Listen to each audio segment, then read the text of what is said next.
15 หน่วยงานหลักทั้งภาครัฐและภาคเอกชนตลอดจนสถาบันการเงินเพื่ออุดช่องโหว่ทางการเงินและตัดเส้นทางเงินของกระบวนการอาชญากรรมเหล่านี้ให้สิ้นซากรวมพลังคนไทยต้านภัยสแปมเมอร์นายอนุทิน ชาญวีรกูลนายกรัฐมนตรี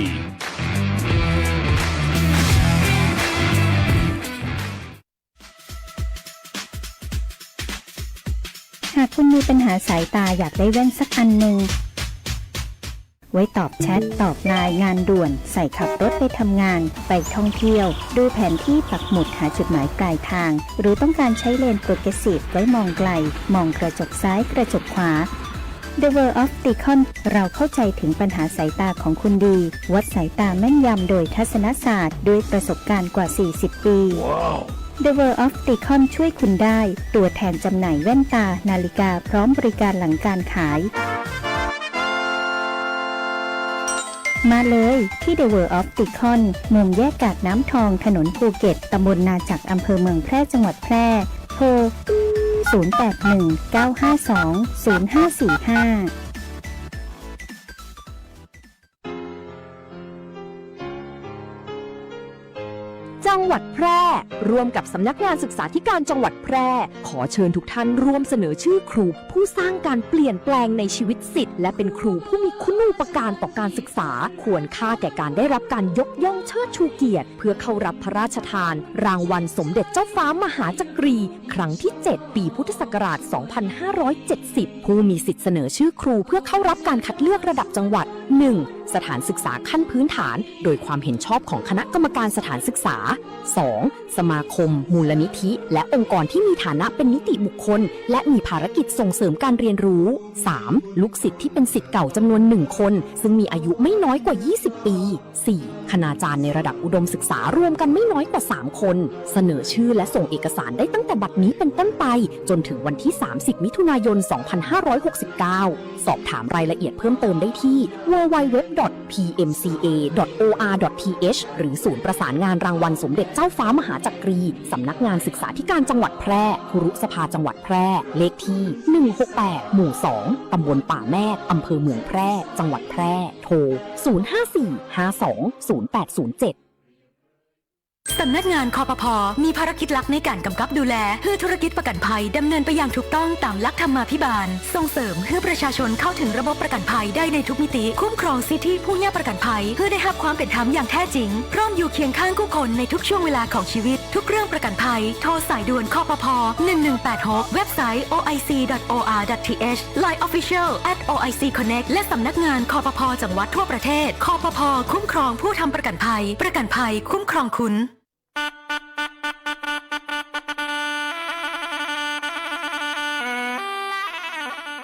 รู้หรือไม่ว่าเหนือใต้เราเชื่อมโยงกันภาษาเจ๊เหหรือภาษาตักใบเป็นภาษาถิ่นที่พูดกันในอำเภอตักใบจังหวัดนราธิวาสมีลักษณะเฉพาะตัวจากการผสมผสานระหว่างภาษาสุโขทัยโบราณภาษาใต้และภาษามลายูภาษาเจ๊เหจึงมีความโดดเด่นที่สำเนียงเนิบช้าและนุ่มนวลเป็นมรดกทางวัฒนธรรมที่กำลังเสี่ยงต่อการสูญหายภาษาเจ๊เห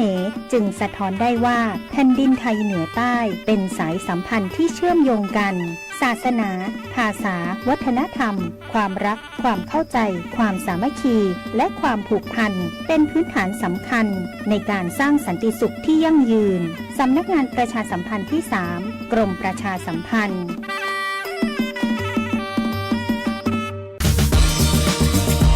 คุณกำลังฟังสวท.แพร่ FM 91 เมกะเฮิรตซ์ ให้ความรู้คู่ความสุข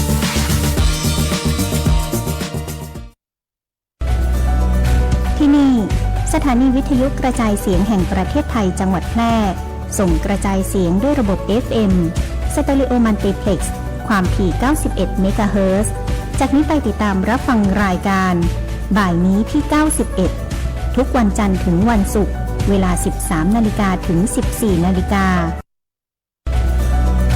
ที่นี่สถานีวิทยุกระจายเสียงแห่งประเทศไทยจังหวัดแพร่ส่งกระจายเสียงด้วยระบบ FM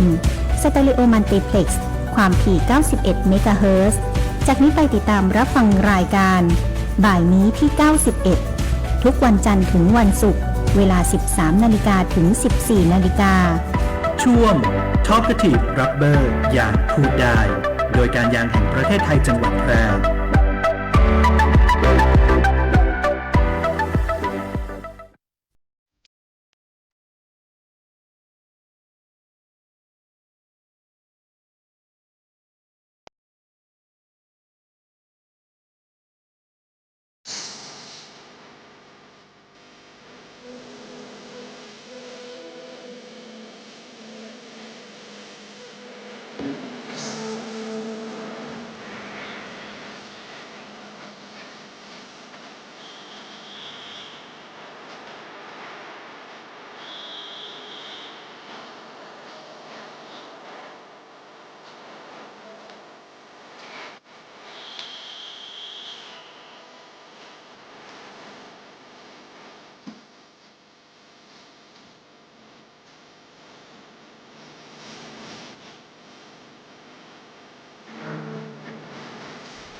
สวัสดีค่ะ สวัสดีครับ ค่ะต้อนรับเข้าสู่รายการ Talkative Rubber ยังพูดได้ค่ะ วันนี้ก็มาพบกับเราสองคนอีกแล้ว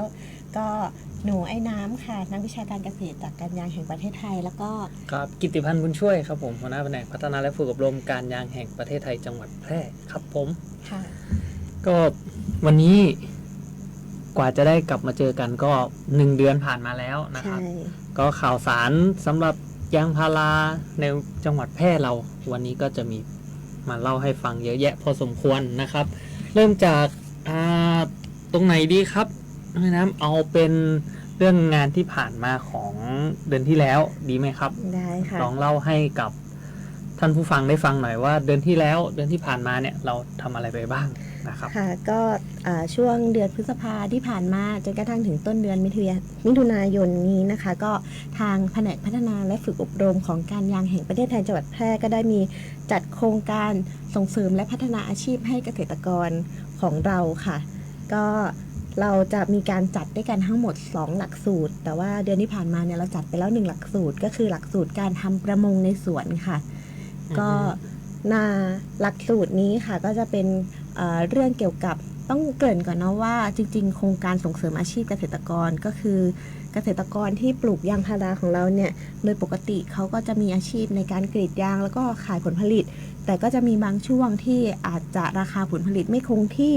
หรือบางช่วงที่จะต้องเว้นการกรีดยางเข้าไปก็เลยทำให้รายได้เนี่ยยังไม่สามารถมีความแน่นอนเราก็เลยจัดโครงการนี้มาเป็นโครงการส่งเสริมอาชีพซึ่งก็จะเป็นอาชีพสำรองที่เกษตรกรของเราเนี่ยจะได้มีรายได้ระหว่างที่พักกรีดหน้ายางโดยปีนี้ค่ะเราก็จัดออกมาเป็น2หลักสูตรก็คือเป็นการหลักสูตรการเลี้ยงปลาแล้วก็อีกหลักสูตรหนึ่งก็จะเป็นการทำอุปกรณ์การเกษตรค่ะแต่ที่ดำเนินการไปแล้วเนี่ยก็จะเป็นหลักสูตรเกี่ยวกับการเลี้ยงปลาโดยกลุ่มเป้าหมายเกษตรกรของเราเนี่ยก็จะเป็นเกษตรกรตำบลบ่อเหล็กรองค่ะอำเภอรองจังหวัดแพร่โดยจัดทั้งหมด2วันค่ะก็คือวันที่21กับ22พฤษภาคมโดยวันที่21นะคะก็เราก็พาคณะเกษตรกรทั้ง30ท่านไปศึกษาดูงานที่ศูนย์วิจัยและเพาะเลี้ยงสัตว์น้ำจังหวัดแพร่ที่อำเภอหนองม่วงไข่ค่ะใช่ครับวันนั้นสนุกมากเลยนะครับก็มีเกษตรกรเข้าร่วมอยู่ทั้งหมด30 คนเนาะแล้วก็วันที่ไปดูงานนะครับก็จะมีตั้งแต่ไปดูตั้งแต่การเริ่มเพาะเลี้ยงนะครับก็ทางศูนย์ก็จะมีให้เราดูด้วยว่าจับปลาให้ดูนะครับจับปลาแล้วก็ทำอะไรนะจะมีผสมพันธุ์ใช่ค่ะใช่ไหมครับรีดไข่ผสมพันธุ์แล้วก็ไปถึงเรื่อยๆจนถึงวิธีเลี้ยงตั้งแต่ตัวเล็กตัวน้อยไปเรื่อยๆแล้วก็เรื่องของการดูแลให้อาหารปลาในระยะ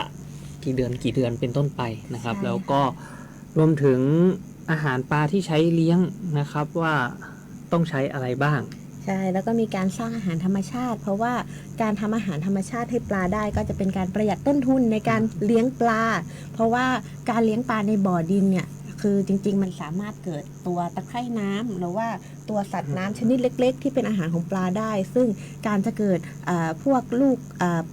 ตัวสัตว์น้ำเล็กๆหรือว่าพวกตะไคร่น้ำเนี่ยมันก็จะมีเทคนิคในการที่ทำยังไงให้มีตะไคร่น้ำขึ้นเยอะปลาก็จะได้กินอาหารธรรมชาติร่วมกับอาหารที่เราให้ก็จะเป็นการลดต้นทุนในการให้อาหารปลา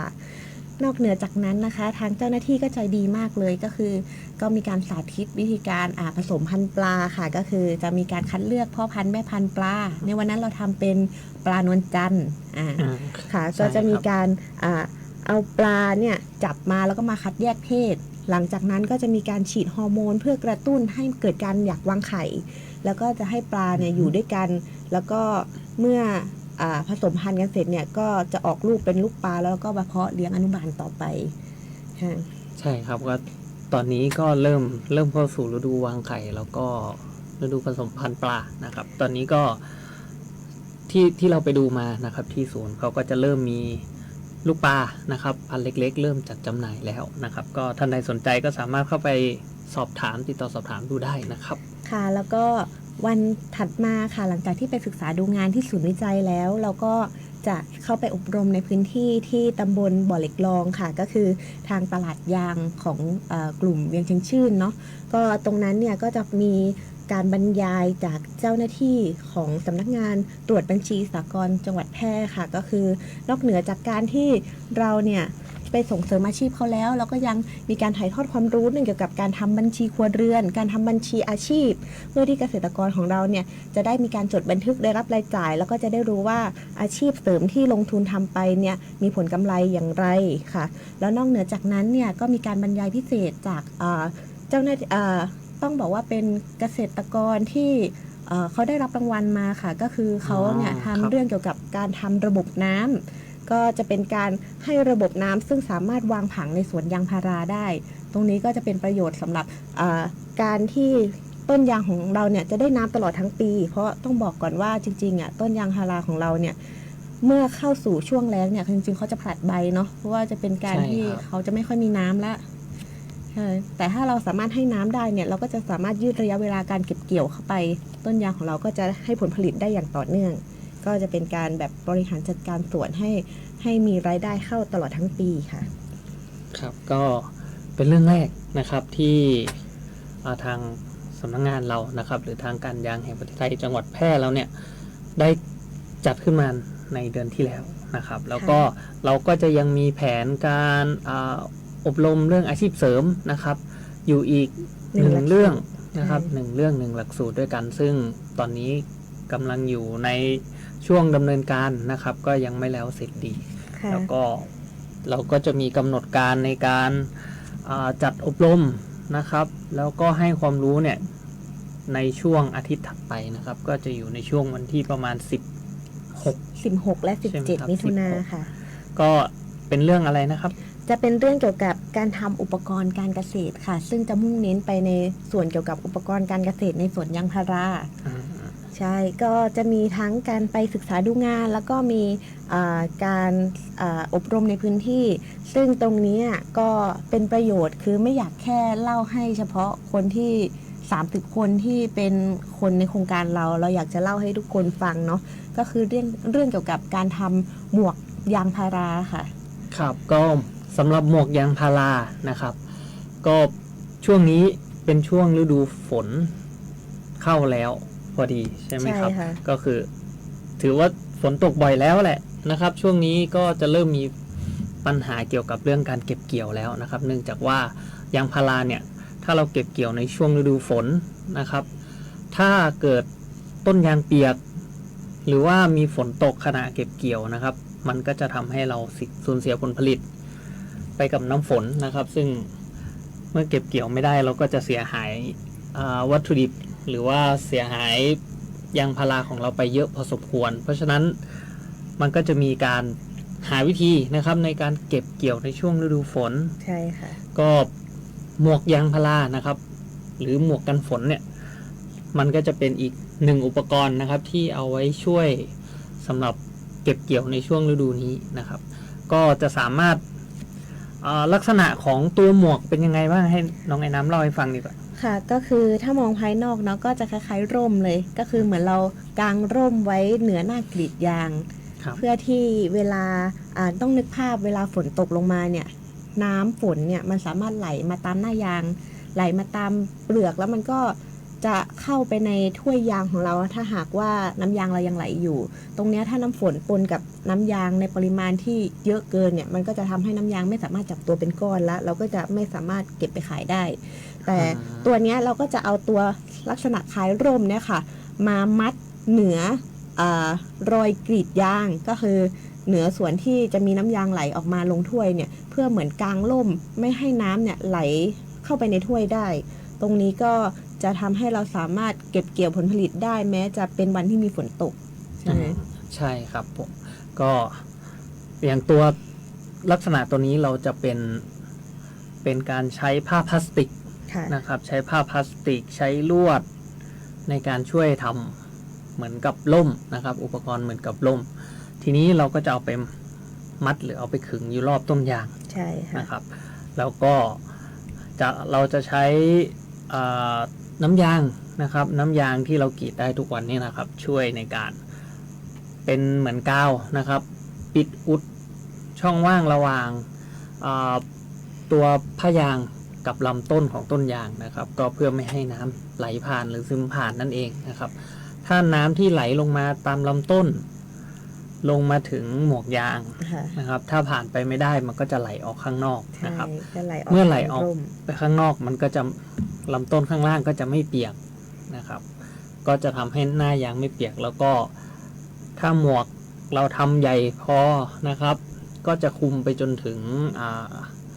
จะป้องกันไปจนถึงไอ้ถ้วยนะครับที่เอาไว้รองรับน้ำยาง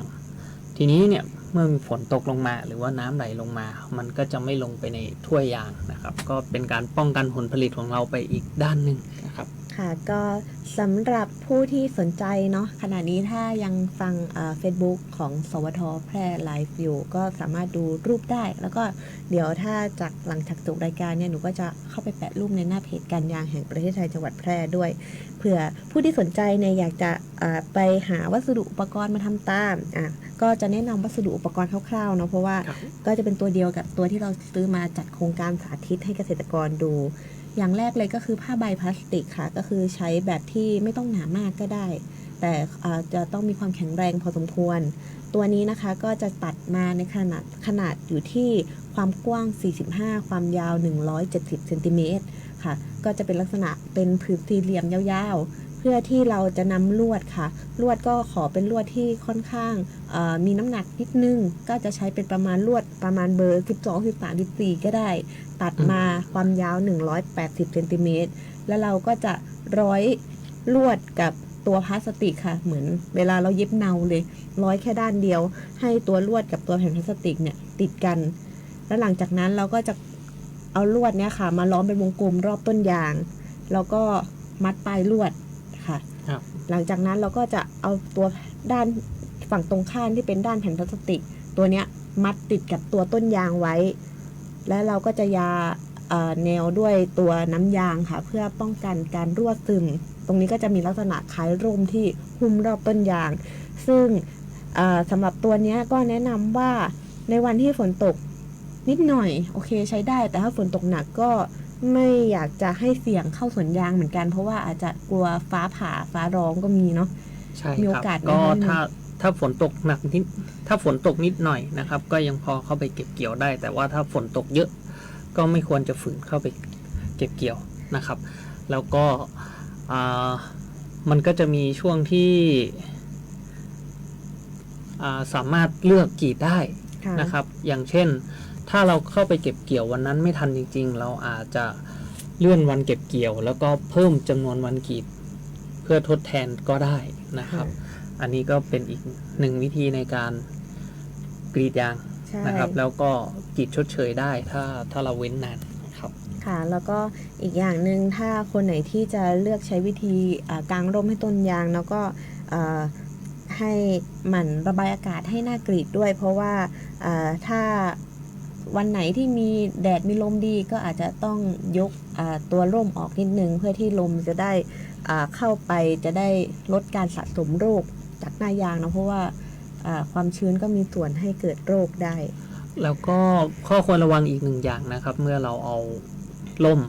ไปมัดไว้กับลำต้นของยางพารานะครับต้นยางก็ถ้าเรามัดไว้นานหรือว่าเราใช้ไปนานๆก็อาจจะมีพวกแมลงนะครับแมลงหรือว่าสัตว์มีพิษนะครับก็อาจจะเข้าไปติดอยู่ตามซอกตามตะเข็บของร่มนะครับก็ถ้าใครใช้อยู่ก็ให้ระมัดระวังด้วยนะครับตอนเข้าไปเก็บเกี่ยวสวนยางพาราก็อาจจะเจอพวกแมงป่องหรือว่าพวกหนอนพวกอะไรติดอยู่นะครับค่ะแล้วก็สำหรับใครที่มีการใช้ไปแล้วหรือว่ามีรูปแบบวิธีอื่นที่น่าสนใจก็สามารถนำมาบอกเล่ากันได้ก็มาติดตามพูดคุยกันได้ตรงเพจ Facebook การยางแห่งประเทศไทยจังหวัดแพร่นะเผื่อเราจะได้นำไอเดียของท่านที่เคยทำมาแล้วเนี่ยไปเล่าสู่กันฟังหรือว่านำไปสอนกับเกษตรกรท่านอื่นได้เราก็จะได้แชร์ให้กับบุคคลท่านอื่นใช่ค่ะให้กับเพื่อนๆเกษตรกรเราได้ฟังด้วยครับโอเคครับถ้างั้นช่วงแรกของรายการตอนนี้เหลือเราเอาไว้แค่นี้กันก่อนนะครับแล้วเดี๋ยวเรากลับมาพบกันใหม่ในช่วงที่2ของรายการครับผมค่ะ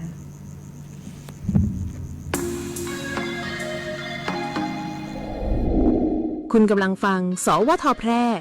FM 91 เมกะเฮิรตซ์ ให้ความรู้คู่ความสุข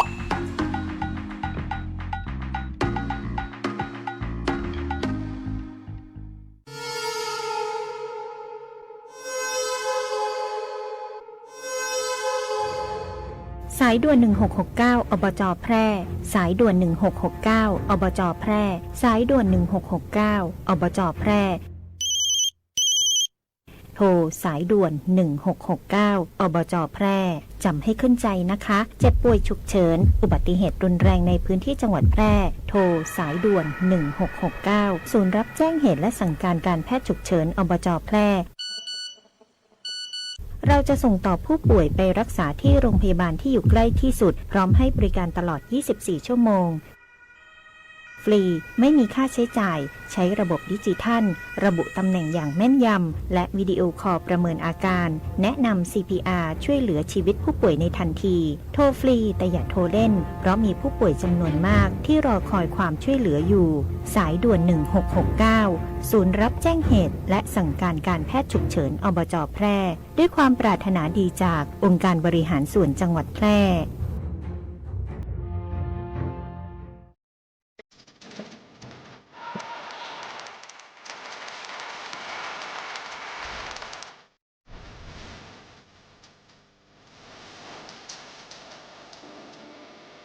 เก้ายางแก่สุดโทรมเสียหายผู้ผลผลิตน้อยการยางแห่งประเทศไทยสนับสนุนปลูกแตนด้วยยางพันธุ์ดีไร่ละ 20,000 บาทและปลูกแตนด้วยพืชอื่นไร่ละ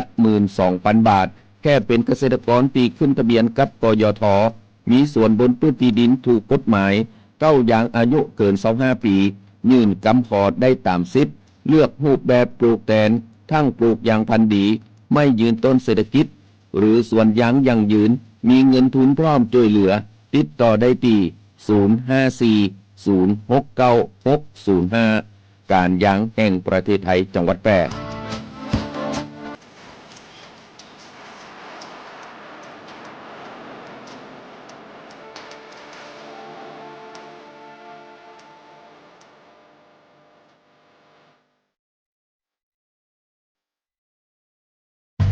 ตาขวางเดินโซเซห่างตกลิ้นห้อยน้ำลายย่อยแม่นเลยเจ้าสัตว์เลี้ยงของท่านกำลังเป็นโรคพิษสุนัขบ้าเพื่อบ่ให้มีการสูญเสียชีวิตจากโรคพิษสุนัขบ้าเฮาผู้คนต้องเป็นส่วนหนึ่งในการเฝ้าระวังป้องกันควบคุมและบูรณาการร่วมกันกำจัดโรคพิษสุนัขบ้าให้หมดไปจากประเทศไทยและบ่ได้ลืมว่าสัตว์เลี้ยงลูกด้วยนมกูชนิดเป็นโรคพิษสุนัขบ้าเฮาต้องเฝ้าระวังสัตว์ปลอดโรคขนปลอดภัยจากโรคพิษสุนัขบ้า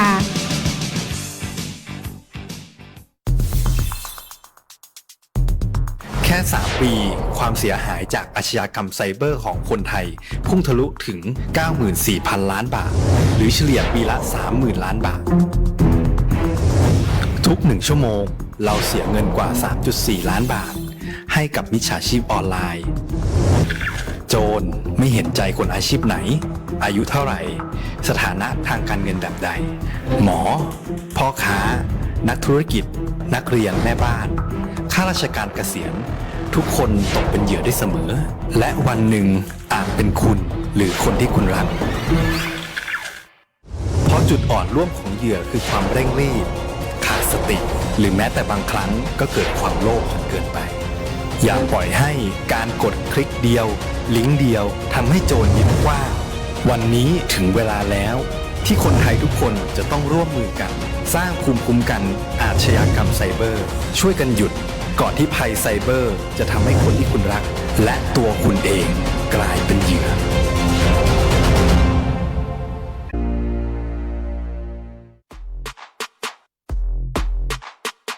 เยาวชนคือพลังสำคัญของชาติและเป็นกำลังสำคัญในการสืบสานความมั่นคงของชาติในอนาคตสถาบันพระมหากษัตริย์คือหนึ่งในสถาบันหลักที่อยู่คู่คนไทยมาอย่างยาวนานเป็นศูนย์รวมจิตใจ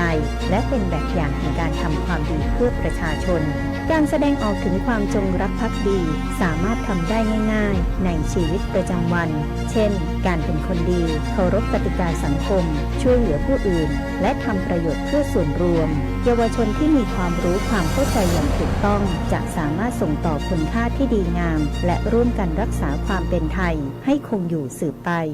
ขอเชิญชวนเยาวชนไทยทุกคนร่วมกันเรียนรู้ประวัติศาสตร์ชาติไทยสำนึกในพระมหากรุณาธิคุณและร่วมกันทำรงไว้ซึ่งชาติศาสนาพระมหากษัตริย์สำนักงานประชาสัมพันธ์ที่ 3 กรมประชาสัมพันธ์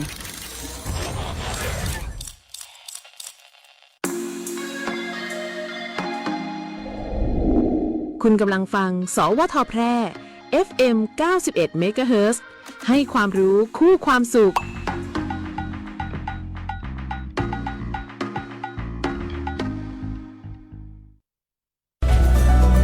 ที่นี่สถานีวิทยุกระจายเสียงแห่งประเทศไทยจังหวัดแพร่ส่งกระจายเสียงด้วยระบบ FM สเตอริโอมัลติเพล็กซ์ความถี่ 91 เมกะเฮิรตซ์จากนี้ไปติดตามรับฟังรายการบ่ายนี้ที่ 91 ทุกวันจันทร์ถึงวันศุกร์เวลา 13 นาฬิกาถึง 14 นาฬิกา ช่วง Talkative Rubber อย่างพูดได้ โดยการยางแห่งประเทศไทยจังหวัดแพร่ครับกลับสู่ช่วงที่ 2 ของรายการนะครับ ก็วันนี้ช่วงที่ 2 ก็จะมีเรื่องเกี่ยวกับสถานการณ์ราคายางนะครับ ก็จะมาเล่าให้กับทุกท่านฟังเรื่องแรกเลยนะครับ เช้านี้สำนักงานตลาดกลางยางพาราจังหวัดเชียงรายนะครับ ก็ได้เปิดราคากลางของยางพาราสำหรับประมูลขายตั้งแต่วันนี้นะครับก็จะมีราคายางแผ่นลมควันชั้น3นะครับราคาตอนนี้อยู่ที่95 บาทแล้วนะครับเราก็จะได้ใกล้จะได้เห็นยางกิโลละ100แล้วนะครับเพียงแต่ว่าตัวนี้ยังเป็นประเภทยางแผ่นลมควันชั้น3นะครับต่อไปครับยางแผ่นดิบคุณภาพดีนะครับราคาตอนนี้ก็อยู่ที่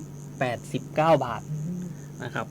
ส่วนน้ำยางสดตอนนี้ราคาก็อยู่ที่87 บาทแล้วนะครับก็ถ้าท่านใดนะครับทำน้ำยางสดก็ช่วงนี้ก็น่าจะสนุกกันเลยทีเดียวนะครับแต่ก็อย่างที่ว่า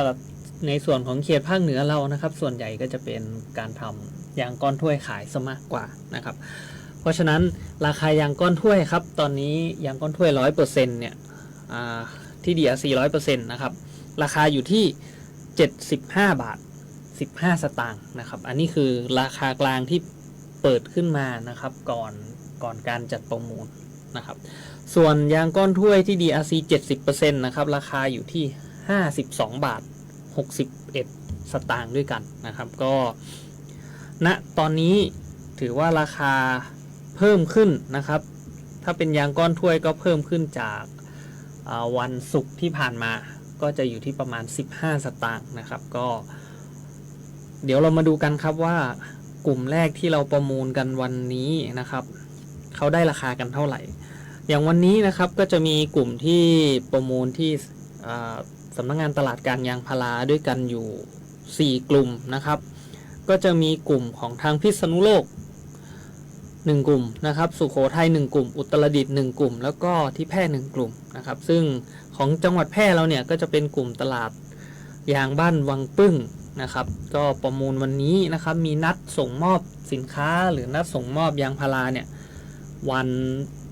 พุธที่จะถึงนี้นะครับก็ตอนนี้เข้าประมูลไปแล้วนะครับในช่วงเช้านะครับช่วงประมาณ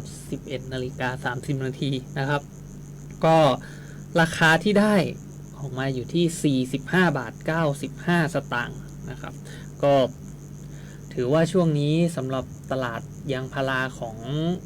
ประเทศไทยเรานะครับก็ค่อนข้างจะราคาดีนะครับก็อยากให้ทุกท่านนะครับถ้าใครเก็บเกี่ยวผลผลิตกรีดช่วงนี้นะครับก็ถ้าได้เยอะนะครับหาเงินได้เยอะก็อยากให้เก็บไว้บ้างนะครับก็เนื่องจากว่าสถานการณ์ที่ราคาขึ้นช่วงนี้มันเป็นสถานการณ์ที่เกี่ยวเนื่องกับภาวะสงครามนะครับซึ่งถ้าเกิดว่าภาวะสงครามเนี่ยหยุดลงหรือว่ามีการเปลี่ยนแปลงใดๆราคายางก็อาจจะเปลี่ยนแปลงอีกครั้งนะครับแต่ก็ช่วงนี้ก็ยังอยู่ในช่วงขาขึ้นแล้วก็ราคาทรงตัวอยู่ที่ประมาณ40 กว่าบาทนะครับถ้าเป็นยางก้อนถ้วยสำหรับบ้านเรานะครับส่วนอาทิตย์นี้ทางอาทิตย์นะครับจะมีใครประมูลบ้างนะครับก็ยังในกลุ่มของจังหวัดแพร่ก็จะมีอีก1กลุ่มนะครับที่ประมูลขายกันในอาทิตย์นี้ก็จะเป็นประมูลวันพรุ่งนี้นะครับจะเป็นกลุ่มเกษตรกรชาวสวนยางตำบลห้วยไร่จังหวัดแพร่นะครับประมูลพรุ่งนี้วันอังคารนะครับก็จะส่งมอบวันที่11นะครับก็เป็นวันพฤหัสนะครับก็ นอกเหนือจากนั้นก็จะเป็นของทางจังหวัดอื่นนะครับไม่ว่าจะเป็นจังหวัดเพชรบูรณ์ก็ดีนะครับสุโขทัยอุตรดิตถ์ก็ดีนะครับก็จะมีอยู่ในช่วงอาทิตย์นี้อยู่ด้วยกันประมาณเกือบ20 กลุ่มนะครับทั่วทั้งภาคเหนือนะครับส่วนเรื่องต่อไปนะครับอันดับต่อไปของการข่าวสารสำหรับช่วงนี้นะครับก็จะเป็นเรื่องของการประชาสัมพันธ์โครงการนะครับก็ให้น้องไอ้น้ำเล่าให้ฟังแล้วกันนะครับค่ะก็ตอนนี้ค่ะทางการยางแห่งประเทศไทยก็มีฝากมาประชาสัมพันธ์เกี่ยวกับโครงการสร้างนวัตกรรุ่นใหม่ค่ะซึ่งตรงนี้เนี่ยก็จะเป็นการรับสมัครทั้งนักเรียนนักศึกษาหรือว่าบุคคลทั่วไปที่มีไอเดียหรือว่ามีข้อเสนอโครงการที่อยู่ในกรอบที่แบ่งเอาไว้เนี่ย5 ข้อเนี่ยสามารถส่งเข้ามาร่วมขอข้อเสนอโครงการวิจัยเนาะร่วมขอทุนสนับสนุนซึ่งสามารถให้ทุนได้มากสูงสุดถึง 50,000 บาทแล้วก็ยังมีเรื่องเกี่ยวกับการประกวดผลงานนวัตกรรมด้วยซึ่งรายละเอียดเนี่ยก็จะแบ่งออกมาเป็นทั้ง3ระดับค่ะก็คือคน3กลุ่มเนี่ยสามารถเข้าประกวดไม่ว่าจะเป็นระดับนักเรียนที่เป็นนักเรียนมัธยมศึกษาม.ต้นหรือว่าม.ปลายก็ได้สมาชิกในทีมตั้งแต่3 ถึง 5 คนหรือจะเป็นระดับอุดมศึกษาเป็นนิสิตนักศึกษาในปริญญาตรีหรือว่าปวสก็ได้จำนวนสมาชิกในทีมไม่เกิน3 คนแล้วก็อีกประเภทหนึ่งก็คือระดับภูมิปัญญาท้องถิ่นก็จะเป็นบุคคลทั่วไปหรือว่าเกษตรกรชาวสวนยางมีสมาชิกในทีมไม่เกิน3 คนโดยผู้สมัครในทุกระดับนี้จะต้องมีอาจารย์ที่ปรึกษาประจำทีมละไม่เกิน1 คนร่วมด้วยค่ะโดยผู้ที่สนใจนะคะก็สามารถดาวน์โหลดแบบฟอร์มการสมัครและแบบฟอร์มข้อเสนอโครงการผ่านทางเว็บไซต์ของการยางแห่งประเทศไทยคือ www.raot.co.th ซึ่งตรงนี้เนี่ยก็จะประชาสัมพันธ์ไปผ่านทางหน้าเพจ Facebook การยางแห่งประเทศไทยในส่วนของประเภทโจทย์การแข่งขันเนี่ยจะแบ่งออกมาเป็น5 หัวข้อที่ทางการยางแห่งประเทศไทยเนี่ยกำลังเป็นที่ต้องการอยู่ก็หัวข้อแรกเนี่ยจะเป็นเรื่องเกี่ยวกับการยกระดับมูลค่าของผลิตภัณฑ์ยางที่ใช้แล้วค่ะไม่ว่าจะเป็นพวกยางล้อรถยนต์หรือว่าผลิตภัณฑ์ยางที่ไม่ได้ใช้ประโยชน์แล้วเนี่ยเราสามารถนำมาผ่านกระบวนการและกลับมาใช้ใหม่ได้ไหมหรือว่าจะเป็นเรื่องเกี่ยวกับกระบวนการทางธุรกิจก็ได้อันนี้ก็จะเป็นประเภทที่1ส่วนประเภทที่2ค่ะก็จะเป็นเรื่องเกี่ยวกับคาร์บอนฟุตพริ้นท์เนาะก็คือเป็นความสามารถในการปลดปล่อยคาร์บอนในกระบวนการผลิตภัณฑ์ยางใช่เพราะว่าทุกครั้งที่มีการเข้าสู่อุตสาหกรรมเนี่ยก็จะมีการปลดปล่อยคาร์บอนซึ่งตรงเนี้ยถ้าเรามี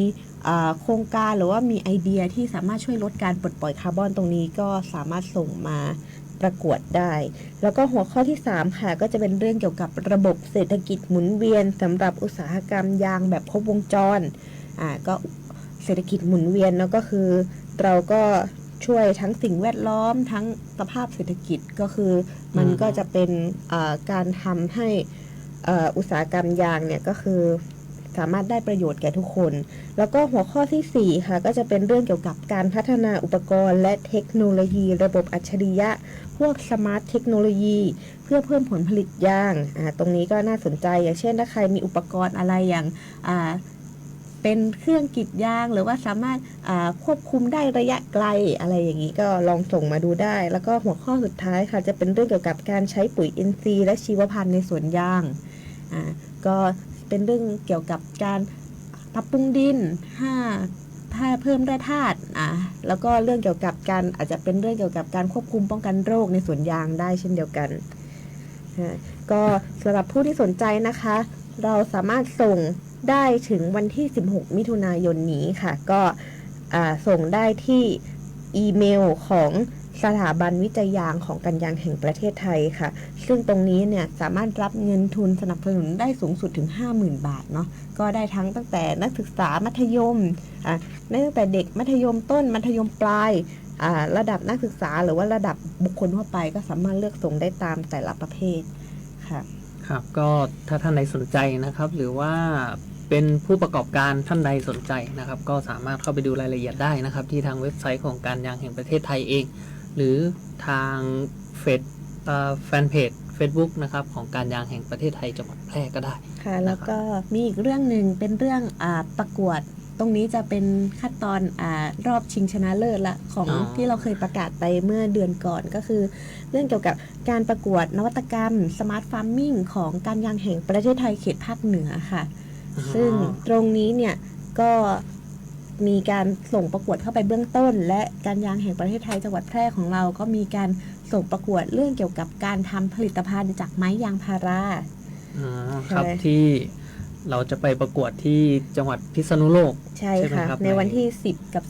11มิถุนายนที่จะถึงนี้ครับก็ซึ่งทางการยางแห่งประเทศไทยเขตนะครับก็ได้จัดงานประกวดขึ้นนะครับในวันที่10กับ11นะครับที่โรงแรมอะไรนะโมราดอะไรนะครับจังหวัดพิษณุโลกค่ะก็นะครับถ้าท่านใดสนใจนะครับก็เชิญเข้าร่วมงานได้นะครับที่จังหวัดพิษณุโลกแล้วก็ยังจะมีผลงานการประกวด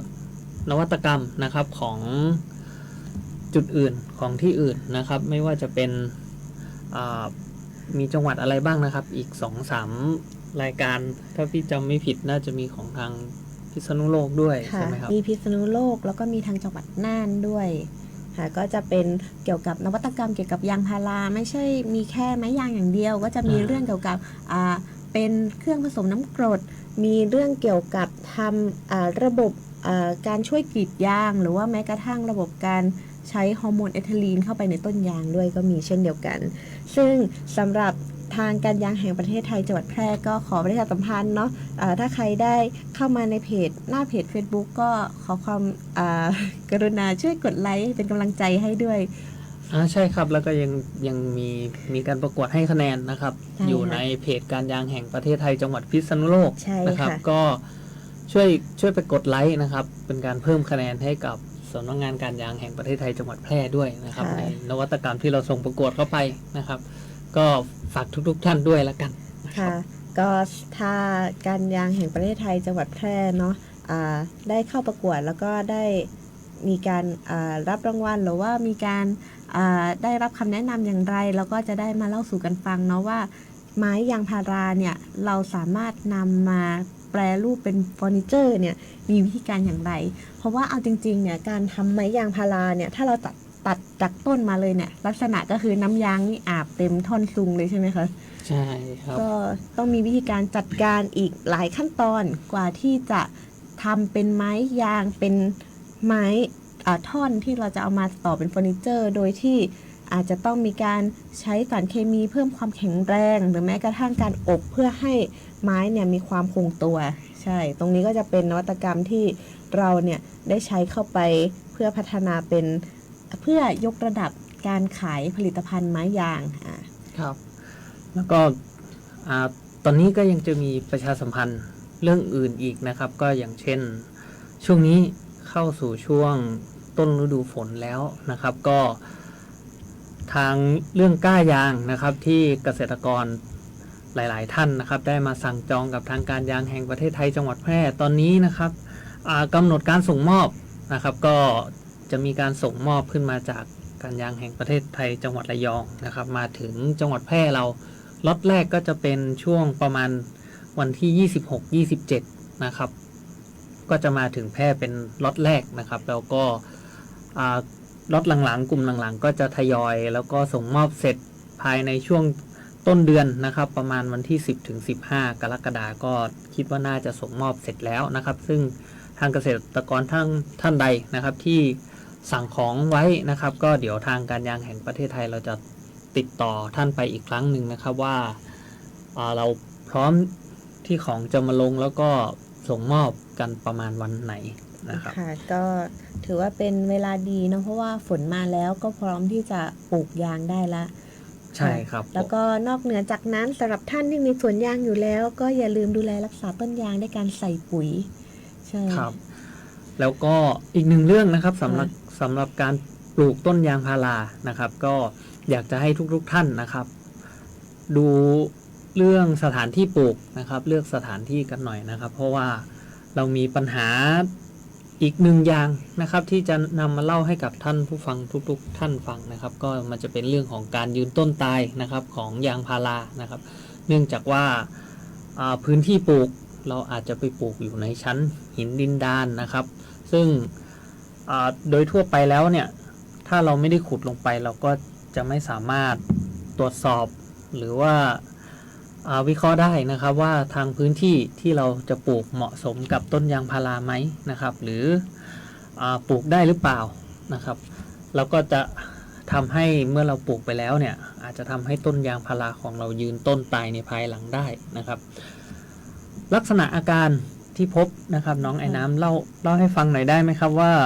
เราจะเจออะไรยังไงบ้างนะครับถ้าเกิดเราไปปลูกในที่ที่ไม่เหมาะสมค่ะก็คือต้องบอกก่อนว่าจริงๆแล้วเนี่ยรากยางเนี่ยสามารถยาวลึกลงไปได้ถึงเป็นเมตรเลยนะคะแต่ว่าตอนที่เราปลูกครั้งแรกเนี่ยรากมันก็จะมีสูงแค่เนี้ยคืบหนึ่งซึ่งเราไม่รู้เลยว่าดินที่ขุดไปตอนนี้ยังขุดได้แต่พอรากยางเริ่มโตเนี่ยเขาจะไปสุดได้แค่ไหนซึ่งถ้าเราไม่ได้มีการตรวจสอบก่อนว่าพื้นดินชั้นข้างล่างเนี่ยมีชั้นหินชั้นดินเนี่ยบางทีถ้ารากยางโตไปได้สักระยะเนี่ยเขาจะมีอาการที่อย่างแรกเลยก็คือทำไมปลูกมาหลายปีแล้วยังไม่โตเลยใช่บางคนก็อาจจะเจอว่า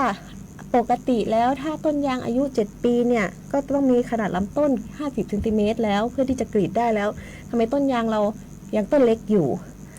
หรือถ้าร้ายแรงมากๆเช่นช่วงที่หน้าแล้งค่ะก็คือช่วงที่ไม่มีน้ำเลยเนี่ยต้นยางของเราอาจจะมีอาการยืนต้นตายก็อาจจะมีอาการใบแห้งจากยอดลงมาซึ่งตรงนี้ก็อาจจะพิจารณาได้ว่า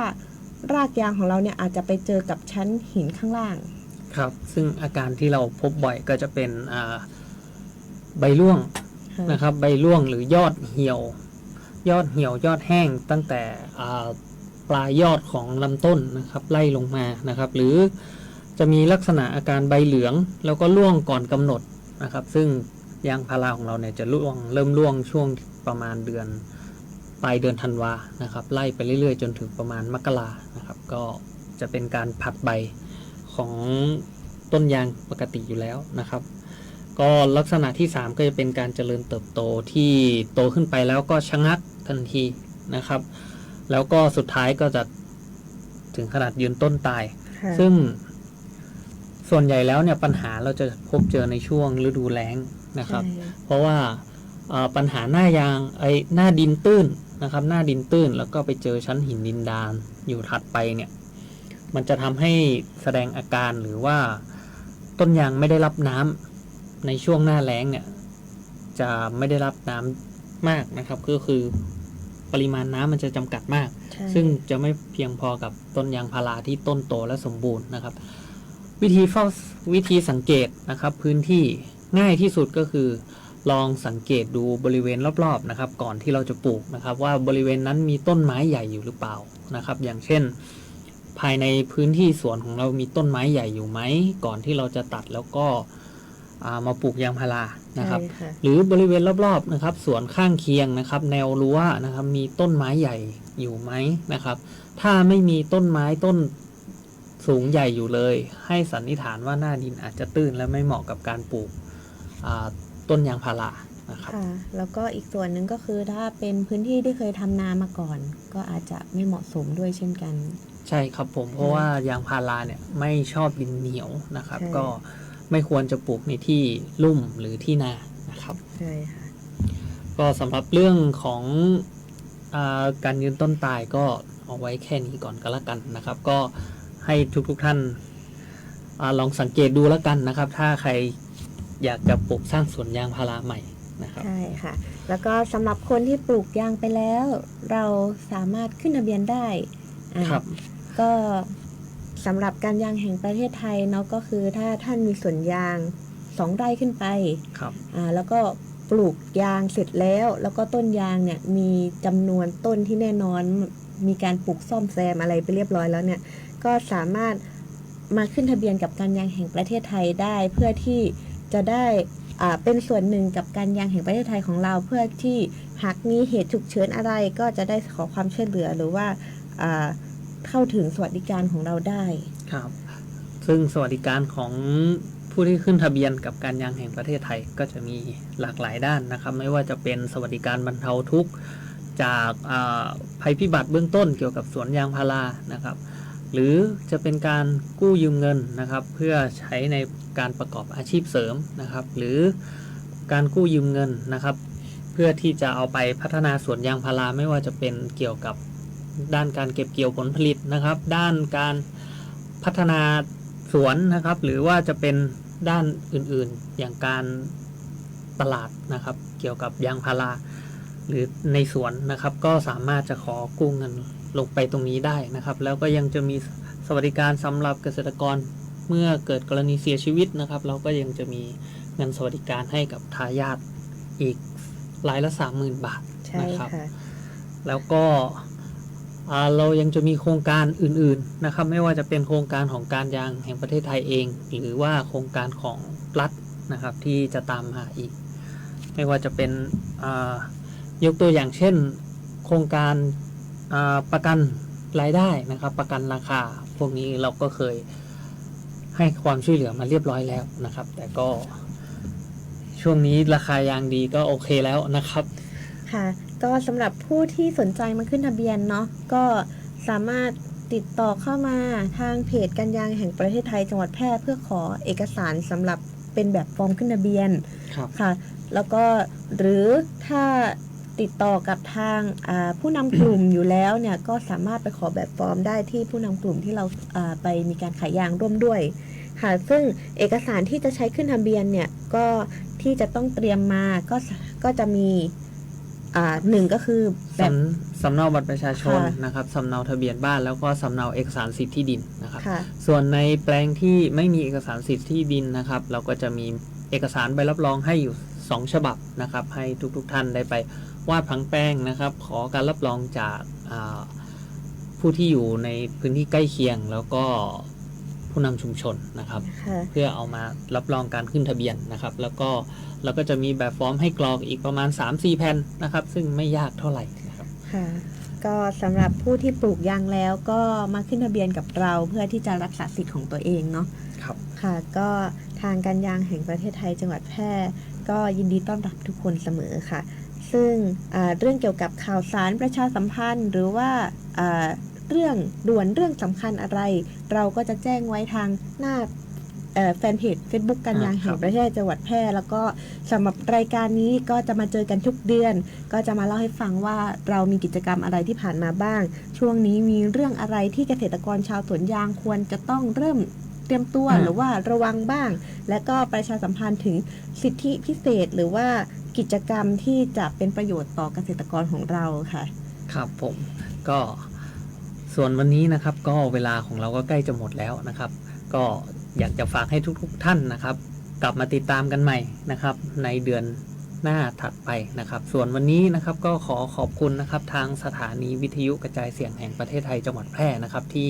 ให้โอกาสพวกเราได้มาพบปะพูดคุยกับทุกท่านนะครับก็วันนี้กับผมและน้องไอ้น้ำนะครับก็และการยางแห่งประเทศไทยจังหวัดแพร่นะครับก็ขอลาทุกท่านไปก่อนนะครับแล้วกลับมาเจอกันใหม่ครับอาทิตย์หน้าครับเดือนหน้านะครับโอเคครับสวัสดีครับสวัสดีค่ะ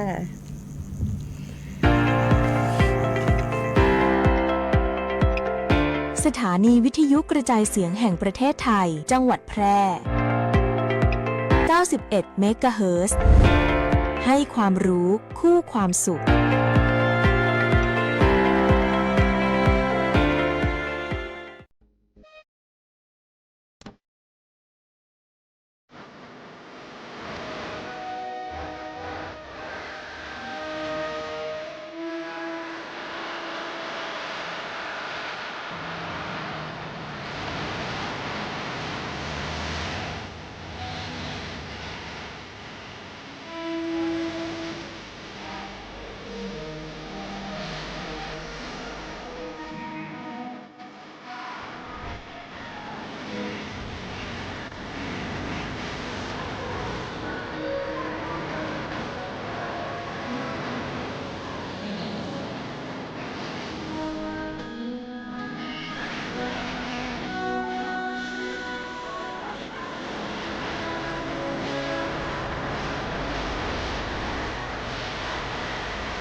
สถานี